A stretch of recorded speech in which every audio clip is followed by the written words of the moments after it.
Las Papayas. Esperanza heard Papa and the others singing. They were outside her window and their voices were clear and melodic. Before she was aware, she smiled, because her first thought was that today was her birthday. I should get up and wave kisses to Papa. But when she opened her eyes, she realized she was in her parents' bed on Papa's side, that still smelled like him. And the song had been in her dreams. Why hadn't she slept in her own room? Then the events of last night wrenched her mind into reality. Her smile faded, her chest tightened, and a heavy blanket of anguish smothered her smallest joy. Papa and his vaqueros had been ambushed and killed while mending a fence on the farthest reaches of the ranch. The bandits stole their boots, saddles, and horses, and they even took the beef jerky that Papa had hidden in his pockets for Esperanza. Esperanza got out of bed and wrapped un shawl around her shoulders. The shawl felt heavier than usual. Was it the yarn? Or was it her heart weighing down on her? She went downstairs and stood in La Sala, the large entry hall. The house was empty and silent. Where was everyone? Then she remembered that Abuelita and Alfonso were taking Mama to see the priest this morning. Before she could call for Hortensia, there was a knocking at the front door. "Who is there?" called Esperanza through the door. "It is Señor Rodriguez. I have the papayas." Esperanza opened the door. Marisol's father stood before her, his hat in his hand. Beside him was a big box of papayas. "Your father ordered these for me for the fiesta today. I tried to deliver them to the kitchen, but no one answered." She stared at the man who had known Papa since he was a boy. Then she looked at the green papayas ripening to yellow. She knew why Papa had ordered them. Papaya, coconut, and lime salad was Esperanza's favorite, and Hortensia made it every year on her birthday. Her face crumbled. "Señor," she said, choking back tears, "have you not heard? My Papa is dead." Señor Rodriguez stared blankly, then said, "¿Qué pasó, niña? What happened?" She took a quivery breath. As she told the story, she watched the grief twist Señor Rodriguez's face and overtake him as he sat down on the patio bench, shaking his head. She felt as if she were in someone else's body, watching a sad scene but unable to help. Hortensia walked out and put her arm around Esperanza.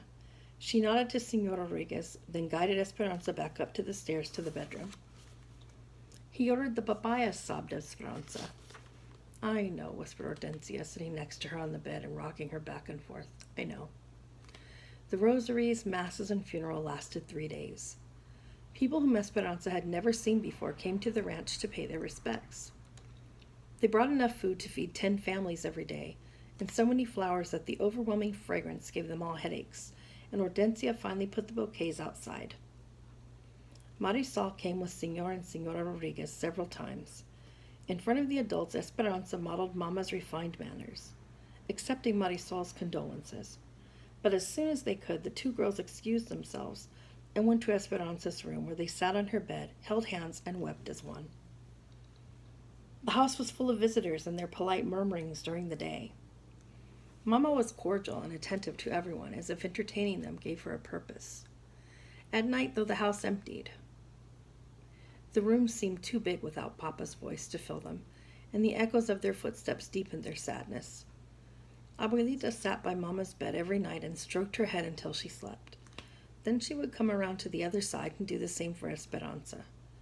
But soon after, Esperanza often woke to Mama's soft crying, or Mama woke to hers, and until they held each other without letting go, until morning.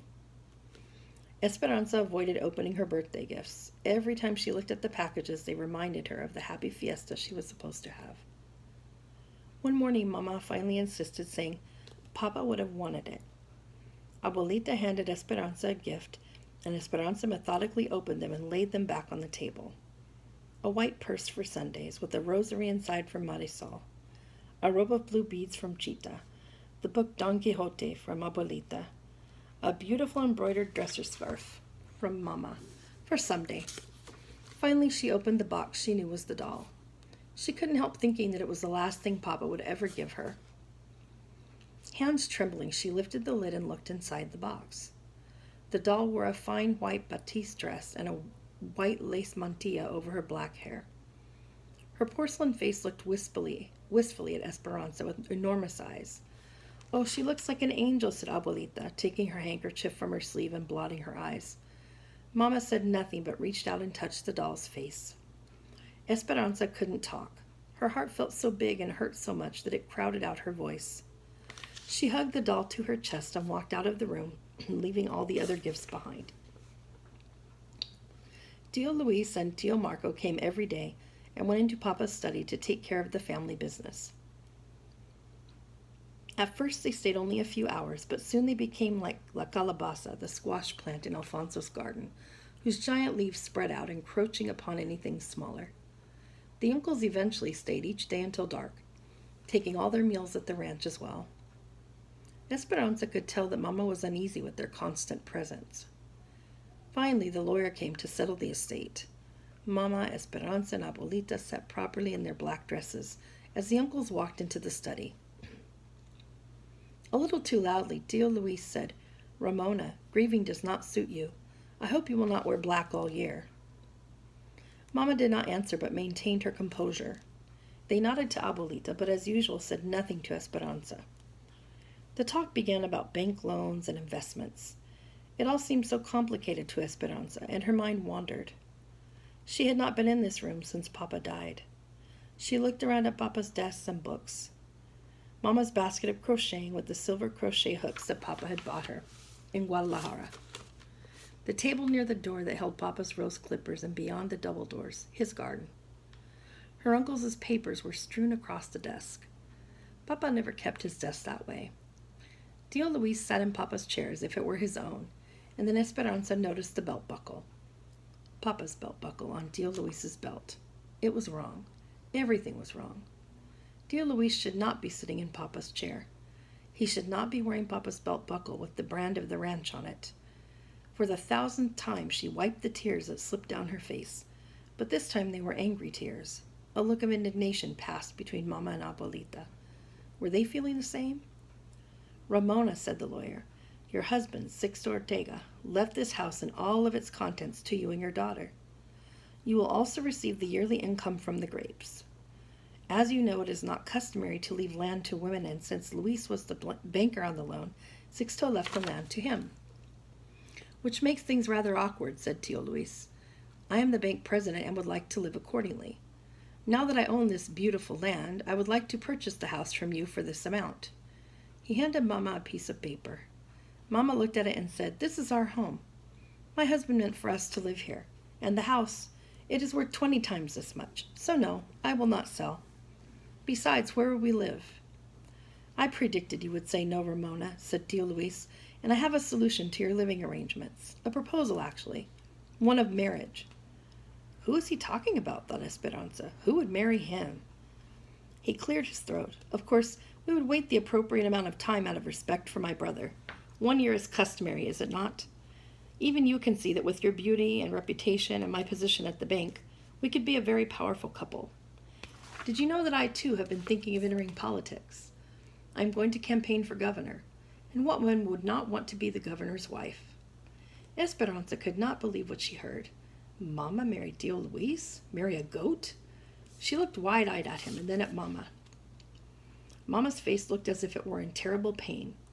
She stood up and spoke slowly and deliberately. "I have no desire to marry you, Luis, now or ever. Frankly, your offer offends me."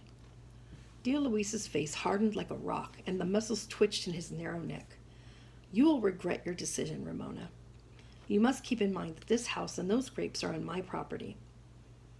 I can make things difficult for you, very difficult. I will let you sleep on the decision, for it is more than generous." Tio Luis and Tio Marco put on their hats and left. The lawyer looked uncomfortable and began gathering documents. "Vulture," said Abuelita. "Can he do this?" asked Mama. "Yes," said the lawyer. "Technically, he is now your landlord." "But he could build another house, bigger and more pretentious, anywhere on the property," said Mama. "It is not the house that he wants," said Abuelita. "It is your influence he wants. People in this territory love Sixto and respect you. With you as his wife, Luis could win any election." Mama stiffened. She looked at the lawyer and said, "Please, officially relay this message to Luis. I will never, ever change my mind." "I will do that, Ramona," said the lawyer, "but be careful. He is a devious, dangerous man. The lawyer left, and Mama collapsed into a chair, put her head in her hands, and began to cry. Esperanza ran to her. "Don't cry, Mama. Everything will be all right." But she didn't sound convincing even to herself, because all she could think about was what Tio Luis had said, that Mama would regret her decision. That evening, Hortensia and Alfonso sat with Mama and Abuelita, discussing the problem. Esperanza paced, and Miguel quietly looked on.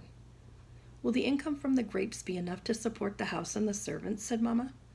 "Maybe," said Alfonso. "Then I will stay in my home," said Mama. "Do you have any other money?" asked Alfonso. "I have money in the bank," announced Abuelita, and then more quietly she added, "Luis's bank." "He would prevent you from taking it out," said Hortensia. "If we need help, we could borrow money from our friends, from Señor Rodriguez," said Esperanza. "Your uncles are very powerful and corrupt," said Alfonso. "They can make things difficult for anyone who tries to help you. Remember, they are the banker and the mayor." The conversation continued to go in circles. Esperanza finally excused herself. She walked out to Papa's garden and sat on a stone bench.